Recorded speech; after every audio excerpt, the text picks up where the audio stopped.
Welcome to MAFIA CC. I am Paulo Arga. Today I will be your guide in discussing the different concepts of layers.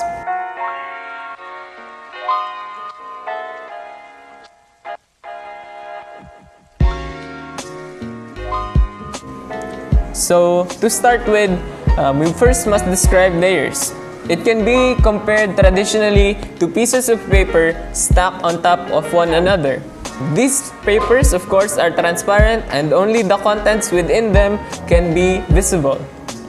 Digitally, using layers allows you to work on separate elements of the overall document. This helps you to be organized while working. Whatever layer you are on, the contents of that layer will be the ones you will be modifying. So, first and foremost, we first must bring up the Layers panel. To bring up the Layers panel, we go to Windows and then press Layers. So as you can see here, this is the important part of the program that we will discuss for today. So to begin with, we first must create a new layer. With Ctrl-Shift-N, you can create your new layer. When this pops up, there will be a dialog box prompting what properties there are to use. Press OK for now. You can also do this by pressing the New Layer button down here. Another way to do this is going to the menu bar and going to New and then Layer. You can create as many layers as you want, as you can see. And if you choose to do so, you can also delete as many layers as you want. You can also do this by right-clicking on the layer and deleting and pressing Delete Layer. Next, we'll discuss modifying layers. To modify layers, you can double-click on the layer name and you can type whatever new name you want for your layer to be. So let's change this to New Layer.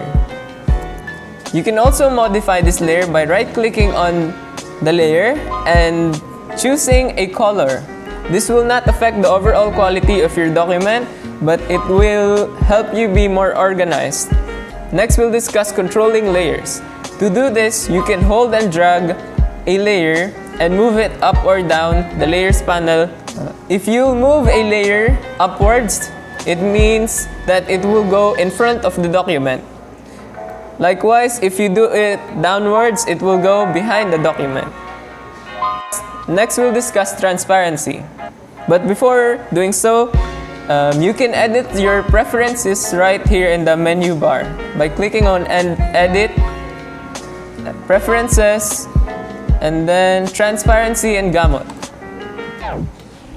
Once you click on the preferences, you can see right here that this is the default appearance of a transparent layer.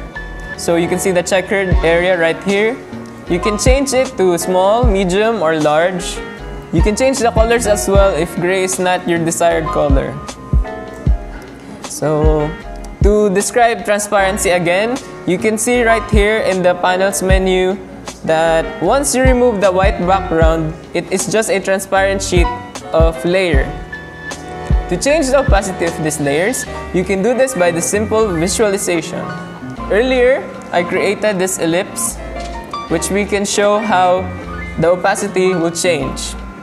So, this opacity slider right here affects the opacity of only the layer that it is on.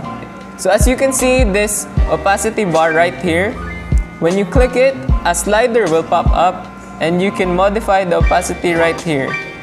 When you drag it to the left, the opacity will become lesser and it will look more transparent. And when you drag it to the right, it will return it to its original position. Next, we'll discuss blend modes. To visualize this, I made another ellipse of another color. What we'll do is we'll put the ellipse on top of the other ellipse. And as you can see right now, the other ellipse is just covering the first ellipse that we did. If we click right here, you can see the different blend modes. We won't go through each of the blend modes because there's a lot of them, but what we can do is scroll right through them and see the changes that they're making. You can also change the blending options right here by right-clicking on the layer and going to blending options.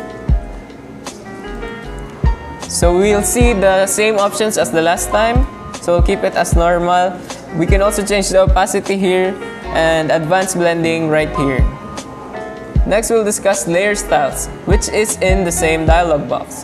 So you can see right here different effects that we can use on the object we are on right now. So if we check on stroke, the ellipse will have a black stroke around it. You can also modify this. You can have an inner shadow. You can have multiple layer styles at the same time. So as you can see right here, you can experiment with these different layer styles. We can also change the styles right here in the styles panel. There are different styles available. They are just presets. So like this is drop shadow. This one is outer glow. This one's a kind of gradient. You can choose your presets right here in the styles menu. So the bottom line is, you can use this in many different applications such as digital compositions, artworks, design, layouts, and so on and so forth. I hope you learned a lot from today and you might use this information for yourself.